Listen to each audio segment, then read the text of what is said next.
Live from downtown Detroit, Local 4 News at 5 starts now. We begin tonight with two Macomb County Sheriff's deputies now facing criminal charges for something that's happened as they were arresting a juvenile. Both those deputies were arraigned today. Thanks for being with us. I'm Kimberly Gill. I'm Devin Skillian. It all comes after the sheriff says one of the deputies slapped the juvenile as they were taking him in for a probation violation. We got up to Sean Lay, who's live with us now. These two deputies, veterans of the force, Sean? Absolutely veterans, and they were with this juvenile. We're digging tonight into what exactly they are accused of doing tonight. So here's our conversation with Macomb County Prosecutor Pete Lucido. These guys stopped the vehicle in transit, stopped what they were doing, opened the back door. Did they get in the back with this kid or pull him out? What did they do? Well, it pulled him out. According to the body cam, what you see is pulling him out. And it is a minor, and as a result of being a minor, there's a special relationship of authority, control. There's also like a teacher-student, if you will. There's authority and control, but it's even more so with the police officers or the law enforcement officers, and the fact that he's in a caged back of a car, a police car. He's cuffed. Those deputies transporting a 14-year-old, apparently words were exchanged, and Macomb County Prosecutor Pete Lucido says the deputies pulled over, and one of them allegedly assaulted the teen while he was cuffed. When the 14-year-old was taken to a juvenile home, it was clear he was hurt. Okay, so he gets back, and now there's photographs being taken of him because he makes a statement. And his lip and his face and everything else. Deputy Derek Reed is charged with child abuse in the 4th degree and a charge of a public official failing to uphold the law.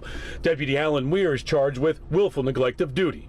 Sometimes a body cam doesn't lie about what was going on. Back here live, Macomb County Sheriff Anthony Wickersham telling us they're taking this very seriously, and his statement says, quote, individuals in position of power, especially those in law enforcement, must be held to the highest standards. That's the latest. Devin, Kimberly? Well, what's the status of both deputies right now? Good question. Got bond. These are misdemeanors, so they are given a $100 bond. The prosecutor says they are suspended with pay right now. All right, Sean.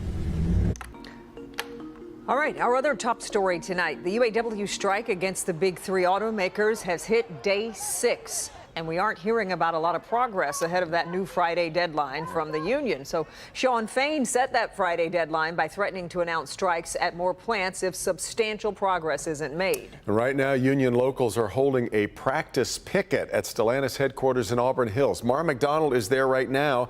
Take us through what we've watched happen so far today, Mara.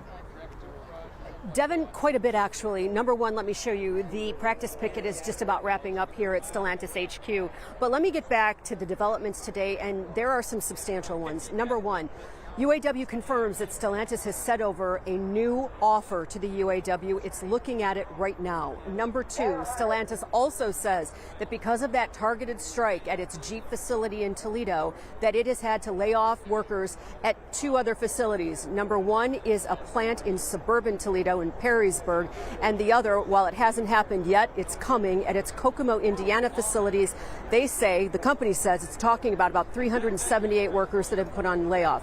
Meanwhile, General Motors has put 2,000 on layoff at its Fairfax plant in Kansas City. No justice! No a practice picket in front of Stellantis' Auburn Hills headquarters tonight. What do we want? When do we want it? Now! Stellantis gave the UAW a new offer today. Details have not been released. The union is looking at it right now.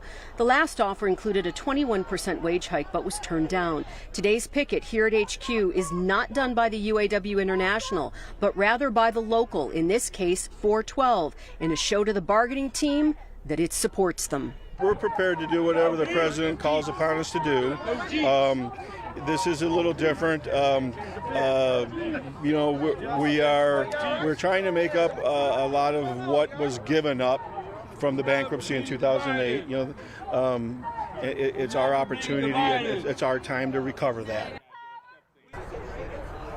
Back here live, per the union tonight, that 10 a.m. address to the membership with Sean Fain is still on for Friday. Now, what the expectation is in that 10 a.m. briefing is that they will be announcing more plants that the UAW intends to strike.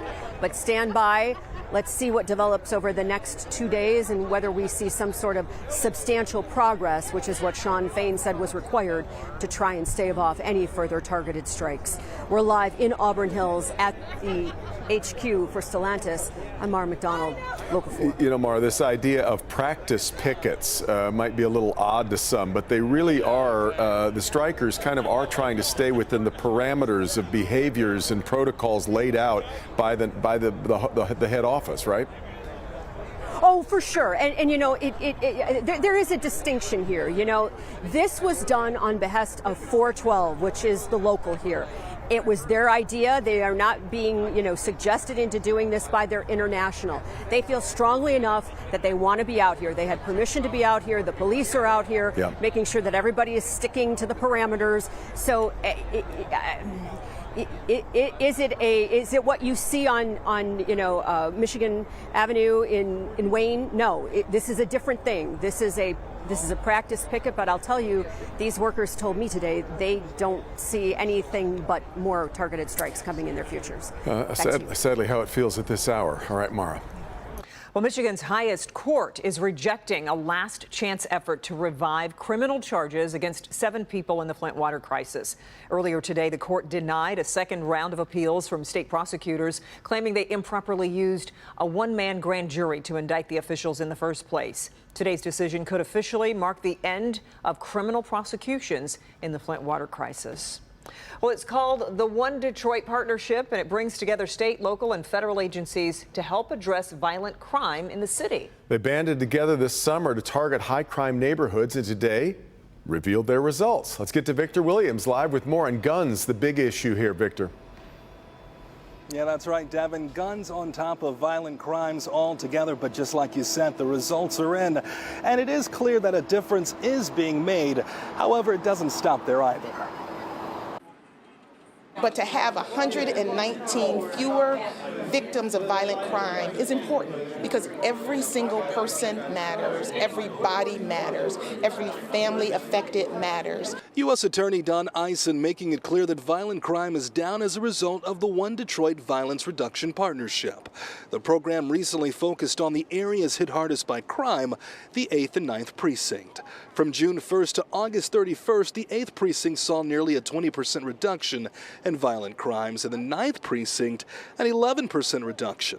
In total, there were about 14 fewer gunshot victims, which is an 18% reduction in that category overall. However, Mayor Duggan says the best way to gauge things will be if the downward trend continues into next year. But the true test to us is going to be 2024.